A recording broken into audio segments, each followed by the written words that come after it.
Restoring the George program is made up of 11 state of good repair projects to maintain the George Washington Bridge for the next 100 years plus. So we are in the New Jersey Tower, almost at the very top. In the background you can see the active projects on Restoring the George. The primary one you can see from up here is the rehabilitation of the main cable and the replacement of all the suspender ropes on the bridge. It's over $2.1 billion worth of investment here at the Port Authority. Just to give some perspective, we started looking at the design in 2008, 2009. We have to do some preliminary engineering. So we took a look at the suspenders and did an assessment, tried to establish what their current condition is. And then the main cable, we've done some spot inspections along the way. So that preliminary design is about establishing what the current state of the suspension system was. And then there's recommendations coming out of that. The recommendations coming out of that report was to rehab the cable and replace the suspenders. Then we move straight to final design, and that's where you get into the heavy design piece of designing the new suspender ropes and coming up with how are you going to rehab the main cable. So we didn't change much in terms of the suspender rope. We kept the same rope construction, the same rope diameter. So when we're replacing a suspender rope, we install the temporary support.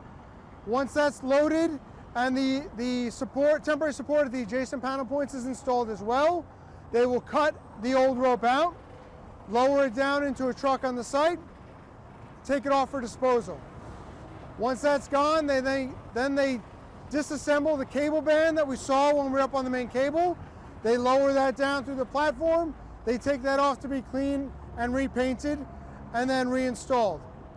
While that's off being cleaned, they prep the location under the cable band with the main cable. They clean that up, inspect it, and then get that ready for the cable band to be reinstalled. Once that cable band is reinstalled and those bolts are tightened up, it's ready for the installation of the new suspender. They'll bring a truck into the closed lane on a spool, and they raise the rope up using the hoist system through the main cable platform above, which they have a hatch that'll open up.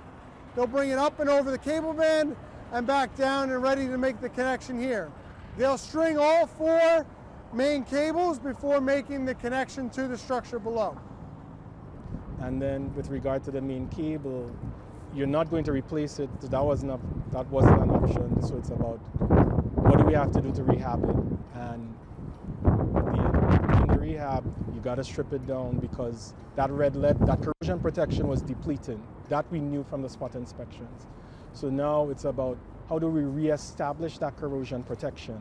We're looking to keep this bridge going for another 100 years. So what do we have to do? First construction project came out around 2015, early 2016. And now we're in the midst of the construction phase for most of the projects, about roughly 50% complete overall for the program. The main cable consists of the individual wires that Ken talked about, 26,474. But then there was a red lead protective paste that was painted. This was the original construction. Part of this project, we've removed the paint, removed the wrapping wire, we've de-leaded the cable. They've already put the zinc paste on, so that's the substitute for the red lead. And then their next step, once the zinc paste is done, they come back with the original, they come back with new wrapping wire. So this compacts the cable, keeps it back in its shape. So again, once they prep it, they wrap it in plastic. They band it tight to keep, they've already compacted it, they band it, keep it tight and ready. And then once they're ready, they'll strip the plastic off, they'll put the zinc paste on, and then they'll wrap the outer wire on. And they'll take the bands off as they wrap, right? So these bands are temporary to hold it until that outer wire wrap gets applied. They use hydraulic jacks, 4 hydraulic jacks, a massive machine, to compress it back to its original diameter first. Then they put the temporary straps on to hold that diameter, and then that wire wrap holds it firmly in place. Once that wrapping wire is installed, they put a oxide paint over it, again further protection for the main cable. And the oxide paint is a little more flexible than regular bridge paint. because we're up on the bridge, it moves a little bit, so that prevents it from cracking. Once that oxide paint is installed, then they come and they install an elastomeric wrap, and that elastomeric wrap, that's part of the dehumidification system. The way it works is there's a chamber in the New York anchorage. That chamber takes the ambient air in and runs it through the dehumidification plant. That dry air is pumped via pipes out of the chamber, under a pipe under the bridge, and then up onto the main cable. There are injection ports on the main cable, so that dry air is fed into those injection ports and pushed through the length of the main cable. The goal is to get the main cable to 40% relative humidity.